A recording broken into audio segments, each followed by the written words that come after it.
نحمده ونصلي على رسوله الكريم اما بعد فاعوذ بالله من الشيطان الرجيم بسم الله الرحمن الرحيم اللهم صل على محمد وعلى ال محمد كما صليت على ابراهيم وعلى ال ابراهيم انك حميد مجيد اللهم بارك على محمد وعلى ال محمد كما باركت على ابراهيم وعلى ال ابراهيم انك حميد مجيد رب اشرح لي صدري ويسر لي امري واحلل عقدة من لساني يفقهوا قولي رب زدني علما. الدنيا كلها متاع وخير متاع الدنيا المرأة الصالح. نبی صلی اللہ علیہ وسلم کی ایک حدیث مبارکہ ہے یہ کہ دنیا جمع کرنے کی چیز ہے اور سب سے بہتر چیز، بہتر سامان جو ہے وہ نیک عورت ہے. اب نیک عورت کا اگر ٹاپک دیکھا جائے تو ایک عورت کے حوالے سے یہ بہت گہرا اور بہت بڑا ٹاپک ہے کہ ایک عورت کو اگر دیکھا جائے تو سب سے پہلے وہ بیٹی کی حیثیت سے اس دنیا میں آتی ہے. تو اگر وہ بیٹی کی حیثیت سے ہو تو اللہ اس کو حیا والی بنائے، اگر بہن ہو تو اس کو درد آشنا بنائے، بیوی ہو تو اللہ تعالیٰ اس کو مہر وفا بنائے، ماں ہو تو اللہ تعالیٰ اسے سراپا دعا بنائے. تو یہ عورت کی مختلف روپس ہیں جس میں آج کا میرا عنوان جو ہے وہ ایک عورت ہونے کی حیثیت سے عورت ایک ماں کے کردار میں.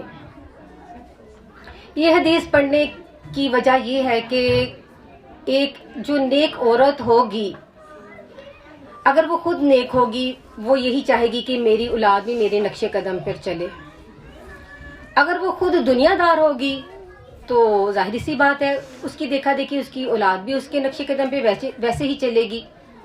اگر ایک دنیا دار عورت ہو اور وہ یہ اس کی خواہش ہو کہ میں خود تو پردہ نہیں کرتی، میرا اٹھنا بیٹھنا کون سی مجالس میں ہے، لیکن میرے بچے جو ہیں وہ مدرسے میں جائیں، وہ ایسا پڑھیں، تو یہ ناممکن ہوتا ہے.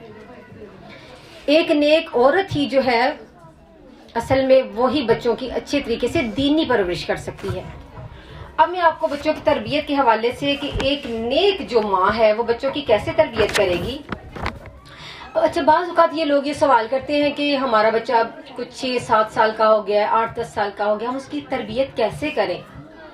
تو یاد رکھیں کہ بچے کی جو اولاد کی تربیت کا جو پہلا اصول ہے وہ بچے کی پیدائش کے بعد نہیں بلکہ بچے کی پیدائش سے پہلے شروع ہوتا ہے. اور پہلا اصول کیا چیز ہے؟ سب سے پہلے نیک ماں کی تلاش، نیک ماں کا انتخاب، نیک بہو کا انتخاب.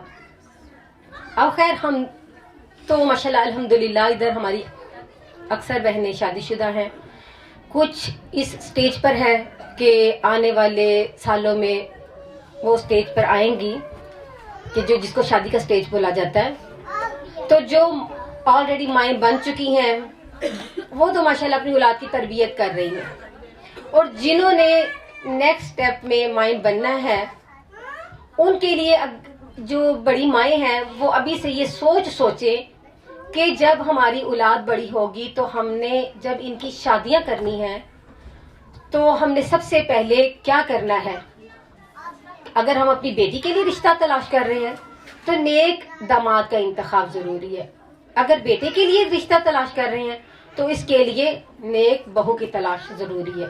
کل کو ایسے نہ ہو کہ ہم اپنے بچوں کی شادیاں کر دیں انجانے میں آ کے کہ ہاں دیکھیں کہ ہم ہمارے عزیز و اقربا ہیں یا ہم معاشرے میں دیکھ رہے ہیں کہ ہمیں کوئی رشتہ پسند آ گیا تو ہم جلدی سے ان کی شادیاں کرتے ہیں. یہ بہت نازک سٹیپ ہوتا ہے کیونکہ نبی صلی اللہ علیہ وسلم کی حدیث مبارکہ ہے کہ ایک شخص جو ہے وہ عورت سے 4 وجوہات کی بنا پر شادی کرتا ہے. سب سے پہلا جو ہے ولی مالہا، اس کے مال کی وجہ سے. دوسرا ہے ولی جمالہا، اس کی اس کی خوبصورتی کی وجہ سے، اور تیسرا ہے ولی حسبھا، اس کے حسب و نسب کی وجہ سے، اور چوتھا جو ہے ولی دینھا، اس کے دین کی وجہ سے۔ تو آج ہمیں یہ سوچنے کا مقام ہے کہ جب ہم اپنی اولاد کی شادیوں کی طرف آتے ہیں یا کہیں بھی ہم معاشرے میں دیکھتے ہیں کہ ہمارے رشتہ داروں میں شادیاں ہو رہی ہیں، تو ہم سب سے پہلے کس چیز کو پریفر کرتے ہیں؟ کیا ہم سب سے پہلے اس کا دین دیکھتے ہیں؟ حالانکہ نبی صلی اللہ علیہ وسلم نے یہی فرمایا کہ سب سے پہلے دین کو ترجیح دو۔ شکل و صورت بھی اللہ کی بنائی ہوئی ہے اور حسب و نسب بھی اللہ کے نزدیک نہیں ہے۔ اللہ تعالیٰ نے کہا تم میں سے سب سے بہتر میرے نزدیک وہ ہے جس کا تقوی سب سے اچھا ہے۔ کوئی حسب و نسب، کوئی برادری، کوئی ذات پات اللہ تعالیٰ کے نزدیک کوئی اہمیت نہیں رکھتی۔ سب سے افضل چیز جو ہے وہ دین ہے، کیونکہ اس کی مثالیں ہمیں صحابہ کرام کی زندگیوں میں بہت سی ملتی ہیں۔ تو سب سے پہلے کس چیز کو ترجیح دینی ہے؟ سب سے پہلے جب ماں کی تربیت کا جو مرحلہ ہے وہ نیک ماں کا انتخاب ہے۔ خیر ہمارا تو انتخاب ہو بھی چکا ہے کہ جو بھی ہم اولاد کی ماشاءاللہ الحمدللہ تربیت کر رہے ہیں، ماشاءاللہ ساری بہنیں بہت اچھی طریقے سے تربیت کر رہی ہوں گی، لیکن ہمیں بہت سی باتیں اس میں سوچنی ہے، بہت سے پہلو ہم نے اس میں دیکھنے ہیں، جس پہ آج میں آپ لوگوں کو چند باتیں اس میں سے میں بتاؤں گی کہ اولاد کی تربیت کے 3 فیز ہوتے ہیں۔ سب سے پہلا فیز جو ہے وہ گھر، دوسرے نمبر پر سکول مدرسہ، تیسرے نمبر پر معاشرہ اور سماج۔ اب بعض بچے جو ہیں وہ پہلے سٹیپ سے گزر رہے ہیں، مائیں جو ہیں ان کی تربیت جو کر رہی ہیں وہ گھر میں کر رہی ہیں۔ بعض بچے اس عمر میں ہیں کہ ان کی اسکول میں بھی تربیت ہو رہی ہے، گھر میں بھی ہو رہی ہے، اور جو زیادہ بڑے بچے ہو جاتے ہیں وہ جب آہستہ آہستہ کر کے سٹیپ بائی سٹیپ بڑی کلاسوں میں جاتے ہیں، کالجز میں جاتے ہیں، تو وہ بہت سے معاشرے کے لوگوں سے ان کا تعلق ہوتا ہے، بہت سے معاشرے کے لوگوں سے ان کا واسطہ پڑتا ہے۔ تو یہ ساری چیزیں تربیت میں بہت اہم کردار ادا کرتی ہیں۔ سب سے پہلے تو بات گھر کی ہو رہی ہے کہ ہم بچے کو گھر میں ان کی تربیت شروع ہے۔ ایک دودھ پیتا بچہ ہے، اسی وقت سے ہم اس کی تربیت کرنا چاہ رہے ہیں تو ہم اس کی تربیت کیسے کریں گے؟ آج کل کے بچوں کو دیکھا گیا ہے کہ جیسے نیٹ کا دور ہے تو مائیں خود کو بہت بزی ماؤں نے رکھا ہوتا ہے، اور بچوں کو بھی ویسا ہی وہ بزی خود سے ہی کر دیتے ہیں۔ ہم بچوں کو خود اس لائن پہ لے کے آتے ہیں۔ اب چھوٹا سا دودھ پیتا بچہ ہے، ماں اس کو جھولے میں جھولا جھلا رہی ہے اور ساتھ ساتھ پڑھ رہی ہے لا الہ الا اللہ، کہو لا الہ الا اللہ۔ بچہ بول نہیں رہا لیکن سنتا ضرور ہے۔ اب بچہ جو اس عمر میں سن رہا ہے نا، اس کو کیپچر کرتا ہے۔ جب وہ بولنے کی عمر تک پہنچتا ہے، جس نے جو باتیں سنی ہوتی ہیں، اس کے دماغ میں جو باتیں فٹ ہوتی ہیں، جو اس نے اپنے دماغ میں سنی ہوتی ہیں باتیں، ان کو بولنے کی کوشش کرتا ہے۔ یہ اللہ تعالیٰ کی طرف سے ایک قدرت کا ایک معجزہ ہے کہ وہ بچہ ایک دم سے نہیں ایسے کہ ہم اس کو سکھائیں گے تو فوراً بولنے لگ جائے گا۔ وہ آہستہ آہستہ باتیں اس کے دماغ میں فٹ ہوتی ہیں۔ وہ اپنی ماں کی پہچان کرنا سیکھتا ہے، اپنے ابو کی پہچان کرنا سیکھتا ہے، اپنے بہن بھائیوں کی پہچان کرتا ہے، اپنے چاچو پھوپھو جو بھی ہوتی ہیں، ایسا ان کی پہچان ہوتی ہے نا۔ جب وہ بولنے کے سٹیپ پہ آتا ہے تو پھر وہ کہتا ہے ماما پاپا۔ جب اس کو ہم نے شروع سے ہی لا الہ الا اللہ کا کلمہ سکھایا ہوگا، جب وہ بولنے کی عمر کو پہنچے گا اور وہ ضرور یہ کلمہ سب سے پہلے ادا کرے گا، لا الہ الا اللہ۔ نبی صلی اللہ علیہ وسلم کی حدیث ہے کہ جس شخص کا پہلا کلمہ لا الہ الا اللہ اور آخری کلمہ لا الہ الا اللہ ہو گیا، وہ فلاح پا گیا۔ کہ شروع میں جس نے پہلے لا الہ الا اللہ پڑھ لیا اور مرتے دم جس کی زبان سے لا الہ الا اللہ نکلا تو وہ فلاح پا گیا۔ اب بچے کی تربیت ہو رہی ہے، بچہ گھر میں ہے۔ اب ہم نے یہ دیکھنا ہے کہ ہم بچے کو ویسا ماحول دے رہے ہیں کہ جیسا اس کی تربیت کے لیے سازگار ماحول ہے۔ اگر ہم خود ویسا بن کے ہم خود ان کے لیے اچھا نمونہ نہیں بن رہے، ہماری خواہش تو یہ ہے ہماری جو اولاد ہے وہ حافظ قرآن بنے، وہ نمازیں پڑھے، وہ ذکر و اذکار کرے، اور ہم ان کے سامنے بیٹھ کے 3 گھنٹے کی ویڈیو دیکھ رہے ہیں، 3 گھنٹے کی مووی دیکھ رہے ہیں، سینما گھر میں جا رہے ہیں، بے پردہ باہر پھر رہے ہیں، اپنے فیشن ویسے ہی ہمارے جا رہی ہیں، تو ہم کیسے امید رکھ سکتے ہیں کہ ہمارا بچہ، آنے والا بچہ کل کو خالد بن ولید، حضرت ابوبکر صدیق رضی اللہ تعالیٰ عنہ اور حضرت عثمان غنی جیسا بنے گا؟ ہماری بیٹیاں کیسے حضرت عائشہ رضی اللہ تعالیٰ عنہ، حضرت خدیجہ رضی اللہ تعالیٰ عنہ، حضرت خولا رضی اللہ تعالیٰ عنہ اور ام سلیم جیسی بنیں گی؟ جب ہم نے ان کی تربیت ہی اچھی طریقے سے نہیں کی تو ہم کیسی امید رکھ سکتے ہیں؟ اس لیے آج اس چیز کی ضرورت ہے کہ ہم اپنے آپ کو پہلے سنواریں۔ ہم اپنے گروبانوں میں جا کے دیکھیں کہ ہم مائیں بنی ہوئی ہیں، ہم کیسی اپنی اولاد کی تربیت کر رہی ہیں. ہمیں وہ باتیں ہیں جو ایک نیک عورت میں ہونی چاہیے. ہم کہاں تک نبی کے فرمان پہ عمل کر رہے ہیں؟ ہم نے اللہ تعالیٰ کے کتنے احکامات کو پس پشت ڈال دیا ہے. آج کے دور میں دیکھا جائے تو جو چیز عام ہو جاتی ہے نا، اس کو اصل میں نا گناہ نہیں سمجھا جاتا. ایک عورت ہے، اگر وہ پردہ نہیں کر رہی نا تو اس کو آہستہ آہستہ آہستہ آہستہ اس چیز کی عادت ہو جاتی ہے، اور وہ بے پردہ اگر باہر نکلتی ہے اس کو گناہ نہیں سمجھتی، کیونکہ یہ معاشرے میں عام ہو چکا ہے. وہ کہتی ہے یہ کون سا گناہ ہے، آنکھوں کا پردہ ہے. جو ہمارے اللہ تعالیٰ نے نبی صلی اللہ علیہ وسلم کے ذریعے ہم تک پیغام پہنچایا ہے، اس میں جو چیزیں ہمیں بتائی گئی ہیں، اگر ہم صحیح طور پہ ان کو لے کر نہیں چلیں گے تو ہم صحیح دیندار کہلانے کے حق میں نہیں، ہم اس چیز کی حقدار ہی نہیں ہیں. آج ضرورت ہے کہ ہم اپنے آپ کو سنواریں. مائیں پہلے خود سنوریں گی تو آگے اولاد کو سنواریں گی. ماں خود پردہ نہیں کرتی، اپنی بیٹی سے وہ کیسے توقع رکھے گی کہ وہ باہر جا کے پردہ کرے، وہ باہر نکلے پردہ کرے. خوبصورت بیٹی ہے، وہ اس کی نمائش کرتی پھر رہی ہے باہر، گندی نظریں اس کو دیکھتی ہیں، تو اس چیز کا گناہ کس کو ملے گا؟ سب سے پہلے والدین اس چیز کی پکڑ میں آئیں گے. یہ آپ لوگوں کے اوپر، ہم ماؤں کے اوپر یہ سوچنے کا مقام ہے. یاد رکھیں، یہ ہم ماؤں کو ایک سوچنے کا مقام ہے. یہ جو ہمیں ذمہ داری ہمارے اللہ نے ہمیں دی ہے، ہم مائیں بنی ہیں، یہ ذمہ داری کس نے ہم پہ ڈالی ہے؟ میرے رب نے ڈالی ہے، اور اسی رب نے کل کو ہم سے سوال بھی کرنا ہے. یہ حدیث ہے، حدیث کے الفاظ ہیں، حدیث کا مفہوم ہے کہ ایسی عورت جس کو اس کے بچوں کی ماں بنا دیا گیا، کہ اس سے اس چیز کا سوال کیا جائے گا کہ جو تیرے شوہر سے بچے پیدا ہوئے تھے تو نے ان کی اچھی طریقے سے تربیت کیوں نہیں کی تھی؟ ہم کیا جواب دیں گے؟ اگر ہم نے صحیح طریقے سے ان کی تربیت نہیں کی ہوگی، ہم ذمہ دار ہیں اس چیز کے، تو اس شخص کے لیے بہت سخت وعید ہے کہ جو ذمہ دار اپنی ذمہ داری پوری نہیں کرتا وہ جنت کی خوشبو بھی نہیں سونگے گا. یہ ذمہ داری ہے ہم پہ. پیاری بہنوں، ایک اولاد کی کیا چیز ہے؟ ایک ذمہ داری ہے. یہ نہیں کہ ہم نے بچے پیدا کر دیے ہیں تو ان کی پرورش کوئی اور کرے گا. ہم ان کو کھانا بنا کے دے رہے ہیں، ان کو اچھا کھلا رہے ہیں، اچھا پہلا رہے ہیں. آپ اپنی اولاد کو بے شک سونے کے نوالے کھلائیں، لیکن ان پہ ہمیشہ کڑی نظر رکھیں. ان پہ کڑی نظر رکھنی ہے، ان پہ کڑوی نظر رکھنی ہے. بے شک ان کو اچھا کھلائیں، اچھا پہنائیں، لیکن جب ان کی تربیت کا معاملہ آئے، جب میرے اللہ کی بات آئے، تو پھر اولاد کے معاملے میں کمپرومائز نہیں کرنا. اللہ کا فرمان ہے کہ تمہاری اولاد اور تمہارا مال تمہارے لیے فتنہ ہے. کل کو یہ ہمارے لیے فتنہ نہ بن جائے. ہاں، یہ فتنہ نہیں بنیں گے اگر ہم نے اس کی اچھے طریقے سے ان کی پرورش کی ہوگی. ہاں، وہ مال بھی جس کو ہم نے اللہ کی راہ میں خرچ کیا ہوگا وہ فتنہ نہیں بنے گا. ہماری بیٹیاں یہ انشاءاللہ فتنہ تب نہیں بنے گی جب ہم نے ان کی اچھے طریقے سے پرورش کی ہوگی.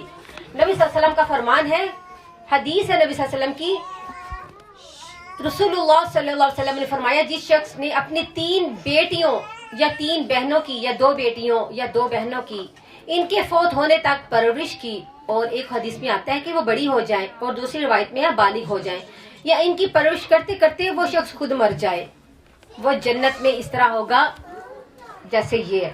شہادت کی انگلی اور درمیان والی انگلی کو جوڑ کے کہا سبحان اللہ. شان دیکھیں اس شخص کی، نبی صلی اللہ علیہ وسلم کا ساتھ. اور کیا چاہیے ہمیں؟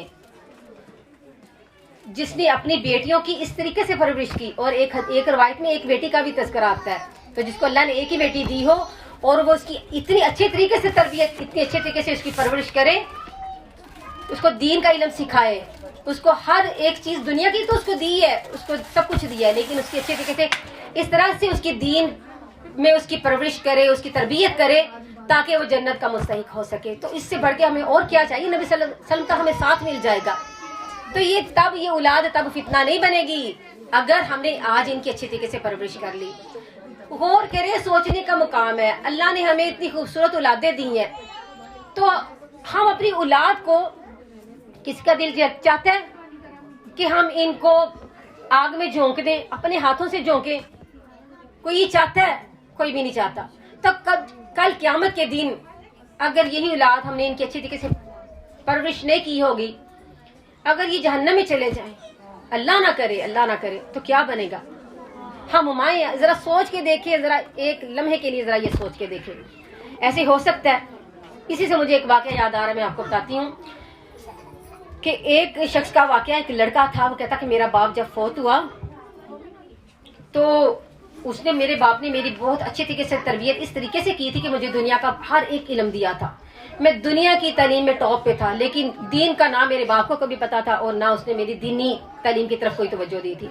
میرا باپ فوت ہو گیا تو مجھے سمجھ نہ آئے کہ فوت ہو گیا تو اس کی رسومات کیسے کرنی ہے، تو لوگوں کے ساتھ میں بھی جیسے جیسے لوگ آئے میں ان کے ساتھ چلتا گیا۔ جب اس کے جنازہ پڑھنے کی باری آئی تو میرا دل روئے کہ میں جنازے میں اپنے باپ کے لیے کیا پڑھوں، مجھے رونا آئے اپنے باپ کی ان باتوں پہ کہ اے باپ تو نے کتنا غلط میرے ساتھ ظلم کیا، آج میں تیرا بیٹا ہونے کے ناطے لیکن مجھے وہ دعا یاد نہیں کہ میں تیری بخشش کے لیے وہ دعا کر سکوں، کہ میں بھی ان کے ساتھ نماز جنازہ پڑھنے کے لیے ویسے ہی کھڑا ہو گیا، مجھے کچھ آتا تو تھا نہیں، تو جیسے انہوں نے تکبیریں کی میں نے کہہ دی، لیکن بعد میں مجھے اس چیز پہ افسوس ہوا کہ میرے باپ نے میری عمر کے اتنے سال جو تھے وہ گنوا دیے اور میری دینی تعلیم کی طرف بالکل بھی توجہ نہ دی، تو یہ دنیا کی تعلیم اس کے کون سی کام آئی کہ وہ مر گیا، مرنے کے بعد وہ اس کے لیے نماز جنازہ کی دعا نہیں پڑھ سکا۔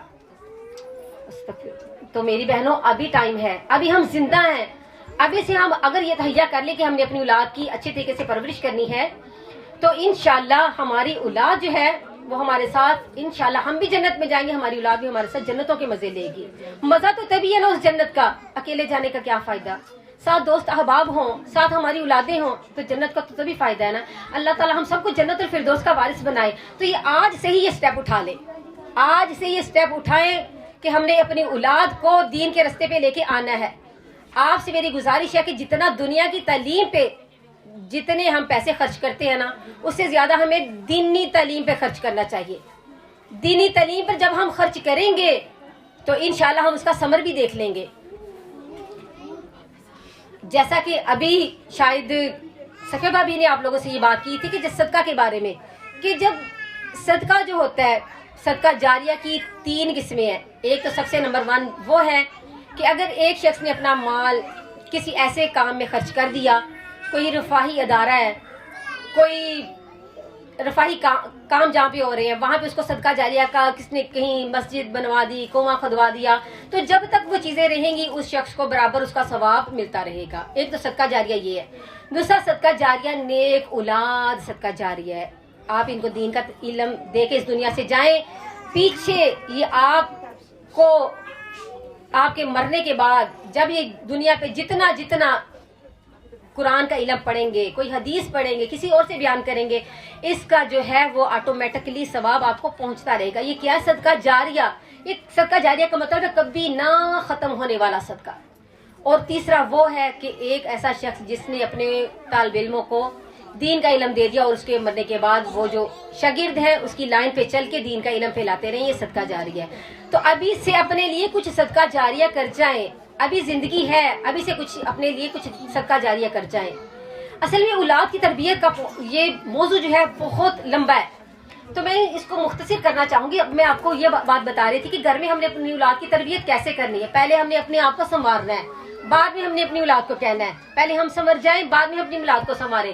دوسری نمبر پہ سکول کا ٹائم آتا ہے، جب ہماری اولاد سکول جانے لگتی ہے تو ہم نے یہ چیز دیکھنی ہے کہ ہم بچے کو جس سکول میں داخل کروا رہے ہیں اس سکول کا ماحول کیسا ہے۔ اتنا ایڈوانس تو نہیں ہے کہ ہماری بچیاں گلے میں دوپٹہ ڈال کے تو ان کو کوئی پرواہ ہی نہیں ہے، اسکرٹ پہنی ہوئی ہے، کدھر کو جا رہی ہیں، کیا ماحول ہے اس کا کیسا ہے۔ سب سے پہلے دینی مدرسہ دیکھیں، مدرسہ تو ایک طرف رہا، دینی سکول۔ آج کل ہمارے ہاں دینی سکولوں کی بہت کمی ہے۔ خیر ہمارے جاپان میں رہتے ہوئے تو ادھر دینی سکول کا کوئی ایسا نہیں ہے، لیکن ماشاءاللہ الحمدللہ بہت سے گھرانے میں نے ایسے دیکھے جو اپنی بچیوں کو جاپنی سکول میں بھیجتے ہیں اور اتنے اچھے طریقے سے بھیجتے ہیں کہ گمان ہی نہیں ہوتا کہ یہ جاپنی سکول میں پڑھ رہی ہیں۔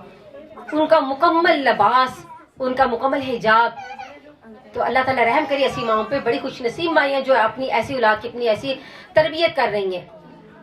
تو اس کے ساتھ ساتھ یہ جو سکول کا جب ماحول آتا ہے تو اس کے ساتھ ساتھ ہم نے بچے کو جو چیزیں سکھلانی ہے وہ ساتھ ساتھ ماں دیکھتی رہتی ہے کہ اپنے بچے کو میں نے اب کون سے علوم گھر میں سکھانے ہیں، کون سے ان کو میں نے بتانے ہیں. اب بچہ سکول جا رہا ہے، اس کی سکول میں تربیت ہو رہی ہے، اس کو پہلی بات ہے کہ سکول میں اس کو دینی ماحول دیا جائے، لیکن گھر میں بھی آپ اس کو سکھا رہے ہیں نا، تو ساتھ ساتھ اس کو سب سے پہلے جو بات ہے نا، اس کو عقیدہ سکھائیں.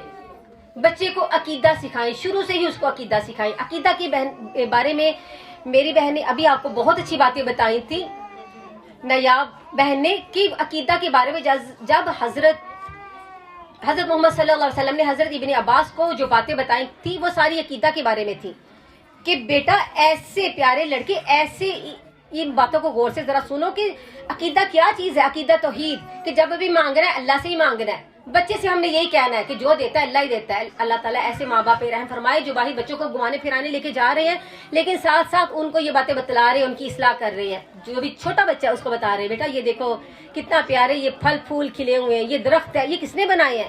یہ اللہ نے بنائے ہیں. بچوں کے ذہن میں کوئی یہ ابھی سے ہم نے یہ عقیدہ توحید راسخ کرنا ہے. بیٹا یہ اللہ کی بنائی ہوئی چیز ہے، بیٹا یہ چرند پرند سب کچھ اللہ نے بنایا ہے، ہمیں اللہ نے پیدا کیا. ہمیں کھانے کو کون دے رہا ہے؟ اللہ دے رہا ہے. اللہ نے اپنی رحمت کے ساتھ ہمارے کاروبار میں برکت دی ہے، تو دینے والا کون ہے؟ اللہ. یہ عقیدہ بچوں میں آپ لوگوں نے راسخ کرنا ہے. اور دوسری طرف ان کو ایمانیات سکھانی ہے. ایمانیات کیا ہیں؟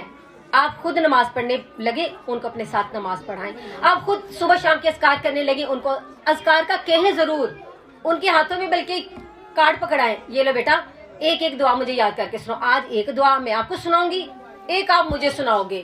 کل کو ہم اس کا دیکھیں گے کس کو پہلے یہ یاد ہوتی ہے. آپ کے چھوٹے بھائی کو یاد ہوتی ہے، آپ کو یاد ہوتی ہے. یہ گفٹ کے مقابلے بھی ایسے رکھا کریں. پھر بچوں میں کمپٹیشن آتا ہے، پھر بچے زیادہ سے زیادہ سیکھنے کی ان میں وہ صلاحیت پیدا ہوتی ہے. ایک دعائیں، چھوٹی چھوٹی دعائیں بچوں کو اس طریقے سے سکھائیں گی کہ دیکھیے گا آپ کے بچے کتنے دنوں میں یہ دعائیں یاد کرتے ہیں. آپ کے 3-4 بچے ہیں نا، ان میں کمپٹیشن کروائیں ایک دعا کے، دیکھتے ہیں کہ بیٹا سب سے پہلے یہ دعا کون یاد کرتا ہے. جو بچہ اچھی طریقے سے یہ دعا یاد کروائے گا اس کے لیے گفٹ ہے. تو گفٹ کے لالچ میں بچے بڑی جلدی سیکھتے ہیں. ان کو ایمانیات کس نے سکھانی ہے؟ جاپان میں بیٹھے ہوئے، جاپان کے اسکولوں نے ایمانیات نہیں سکھانی، جاپان کے اسکولوں نے نمازیں نہیں سکھانی، جاپان کے اسکولوں نے توحید عقید نہیں سکھانا. یہ کیا ہے؟ پہلی درسگاہ جو ہے وہ ماں کی گود ہے. یہ کس نے سکھانا ہے؟ ماں نے سکھانا ہے. اور تیسرا جو ہمارا، جب ہم معاشرے میں جاتے ہیں، ہماری تعلیم و تربیت کا جو سلسلہ چل رہا ہے، معاشرے میں جب ہم جاتے ہیں تو ہمارے بچے بڑے ہو رہے ہیں، ہم نے اپنے بچوں پہ کڑی نظر رکھنی ہے کہ ہاں میری بیٹی کی سہیلیاں کون سی ہیں، میرے بیٹے کے دوست کون سے ہیں. ہاں بیٹا تمہارا کون سا دوست ہے؟ بیٹی تمہاری کون سی سہیلی ہے؟ وہ سائرہ میری سہیلی ہے، وہ فائزہ میری سہیلی ہے. کون سی ہے؟ ان کا گھرانہ کیسا ہے؟ ساری معلومات آپ نے رکھنی ہے. ایسا نہ ہو کہ ہماری معصوم بچیاں کسی غلط راہ پہ چل نکلے. کیونکہ یہ دوستی جو ہوتی ہے نا، انسان اپنے دوست سے پہچانا جاتا ہے. اس کے بارے میں ایک حدیث ہے کہ نبی صلی اللہ علیہ وسلم نے بتایا کہ انسان جو ہے نا وہ اپنے دوست کی نسبت سے پہچانا جاتا ہے. کہ اس کو کسی انسان کو، عربی کا ایک مقولہ ہے کہ کسی انسان کو اچھا دیکھنے کے لیے یہ نہ پوچھو کہ وہ شخص کیسا ہے، بلکہ یہ دیکھو کہ اس کے دوست کیسے ہیں. تو اس سے کیا ہوتا ہے کہ ایک اچھے دوست سے پہچان ہوتی ہے. اچھے دوست ان کو ڈھونڈ کے دیں. اگر کوئی کسی کے کردار میں تھوڑا سا بھی شک و شبہ دیکھے، فوراً اس کو اپنی اولاد کو ٹوکے.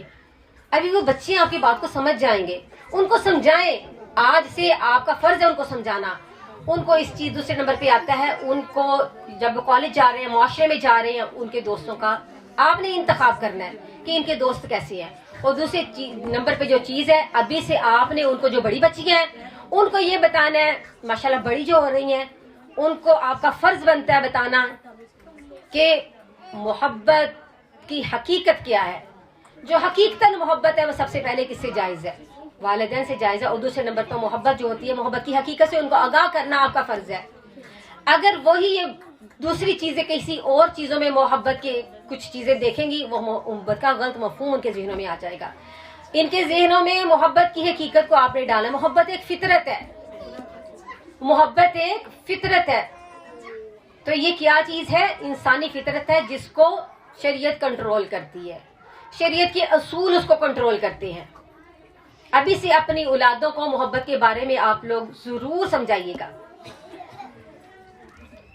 بات اصل میں میری ٹاپک میرا کافی لمبا ہے لیکن اذان بھی ہو گئی ہے، میں اس کو شارٹ کرتی ہوں ابھی. بس ایک مختصر سی بات یہ ہے کہ سب سے پہلے آپ کو میں یہ بتاؤں کہ اصل میں جو ماں کا کردار ہے نا، ماں کا کردار اتنا زیادہ اہم ہے نا اولاد کی تربیت میں، کہ ایک دفعہ ایک صحابی نبی صلی اللہ علیہ وسلم کے پاس آئے تو انہوں نے اپنی ماں کے حق کے بارے میں پوچھا کہ میری جو ہے وہ حق زیادہ حقدار کون ہے کہ میں کس کی زیادہ خدمت کروں. نبی صلی اللہ علیہ وسلم کا تیری ماں. دوسرے نمبر پر پوچھا پھر کہا تیری ماں. تیسرے نمبر پر پوچھا پھر کہا تیری ماں. چوتھے پر پوچھا پھر کہا تیرا باپ. اب دیکھیں ماں نے بھی اور باپ نے دونوں نے پارٹیسپیشن کی انہوں نے. تو ماں کو گولڈ میڈل بھی ماں کو مل گیا، سلور بھی ماں کو مل گیا، براؤن بھی ماں کو مل گیا، اور باپ کو صرف کیا ملا؟ پارٹیسپیٹ کا انعام. تو خود سوچیے آپ کو کتنی اہم ذمہ داری آپ کے سپرد کی ہے اس اللہ نے. کس نے کی ہے اتنی اہم ذمہ داری؟ آپ کو کسی قابل سمجھا تو ماں کا رتبہ دیا ہے نا، تو اس کو ضائع مت کریں. یہ اسی لیے تو ہم عورتوں کو سماجی کاموں سے دور رکھا گیا ہے، معاشی کاموں سے دور رکھا گیا ہے کہ ایک عورت گھر میں رہ کے اپنی بچوں کی پرورش کرے. معاشی حالات سنبھالنے کے لیے باپ کافی ہے. باپ اللہ تعالیٰ باپ کی کمائی میں برکت دے دے گا، لیکن ماں جو ہے اس کا رتبہ اس لیے اتنا بلند ہے کہ اس نے ایک اہم ذمہ داری سنبھالنی ہے. اس نے اپنے بچوں کی اچھی طریقے سے تربیت کرنی ہے اور ان کی پرورش کرنی ہے. اور دوسری بات یہ ہوتی ہے کہ جو اولاد ہوتی ہے نا اصل میں ماں کی عقیدے بھی ہوتی ہے. باپ لاکھ کہتا رہے لیکن جو ماں کہتی ہے نا اولاد مانتی ماں کی ہے. تو اب اولاد نے کس کی مانی؟ آپ کو بھی پتا ہوگا کہ آپ کی بچے جو ہے، آپ جو کہتی ہیں بچے فٹ سے وہ بات مانتے ہیں کہ نہیں مانتے. باپ کی بات کو اتنی وہ نہیں کرتے جتنی ماں کی بات کی قدر کرتے ہیں. تو اس لیے آپ اپنا رول ابھی سے آج سے ادا کرنا شروع کریں. اگر آپ لوگوں نے اپنے بچوں کو جنت کے بالا خانوں میں دیکھنا ہے، ابھی سے ان کی دینی تربیت کا کچھ انتظام کریں تاکہ کل کو آپ اللہ تعالیٰ کے ہاں سرخرو ہو سکے اور اپنے سروں پہ چمکدار تاج دیکھ سکے. یہ اس اولاد کی بدولت ہے. اس کو اپنے لیے صدقہ جاریہ بنائیں. اور بعض لوگ کہتے ہیں کہ ہم اتنے اقدامات کرتے تھے لیکن ہماری اولاد جو ہے نا وہ اس کی تربیت نہیں صحیح ہوتی. لاکھ کوشش کے باوجود ہم اس میں کامیاب نہیں ہوتے.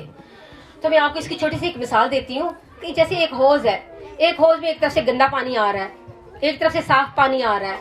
تو آپ سے کوئی پوچھے گا کہ اس میں صاف پانی، میں پوچھتی ہوں کہ اس میں صاف پانی کتنی دیر میں بھرا جائے گا؟ تو آپ کہتے ہیں یہ تو ناممکن ہے، ایک طرف سے تو گندا پانی آ رہا ہے، دوسری طرف سے صاف پانی آ رہا ہے، اس میں کبھی صاف پانی بھرا جا سکتا ہی نہیں. تو عقل مند شخص وہی ہے جو پہلے گندے سوراخ کو بند کرے گا. گندے سوراخ کو بند کر دیا اور اب صاف پانی آنے لگ گیا اس میں. تو اب گندے سوراخ کو بند کرنا ہمارا فرض ہے، جو ہم نے اپنی اولاد کے لیے گھر میں کچھ اس طرح کے انتظامات کیے ہوئے ہیں. ایک سکرین ہے، وہ اچھے مقاصد کے لیے بھی استعمال ہو سکتی ہے، برے مقاصد کے لیے بھی. وہ ایک سکرین ہے تو اس کو اچھے مقاصد کے لیے استعمال کریں. اپنی اولاد کو اس سے کوئی اچھی چیزیں بتائیں. یہ نہ ہو کہ ادھر سے کچھ گندی خرافات دیکھ تو ہماری اولاد اس لت میں پڑ جائے. پہلے اس سوراخ کو بند کریں، آج سے ہی اقدام کریں تو پھر دیکھیے گا کہ اللہ کی رحمت کیسے نہیں اترتی. اور ماؤں کا جو عزم ہے اگر وہ آج سے عزم کر لیں، جو کوشش ہے وہ انشاءاللہ ضرور رنگ لاتی ہے.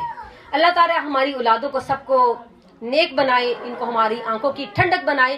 اور ان کے لیے آپ نے زیادہ سے زیادہ دعا کرنی ہے. ماں کی جو دعا ہے نا وہ اللہ رد نہیں کرتا. تو اچھے طریقے سے بہت اہتمام کے ساتھ اپنی اولاد کے لیے دعا ضرور کیا کریں.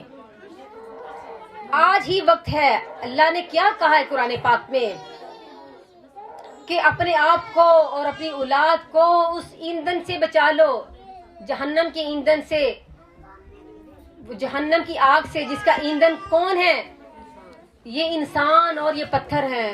تو وہ کون سے انسان ہیں؟ دوسری مخلوق کے انسان ہم ہی ہیں. اپنے آپ کو بچا لو، یہی وقت ہے. اللہ نے ہمیں بہت الحمدللہ وقت دیا. ہم اللہ کا جتنا بھی شکر ادا کریں.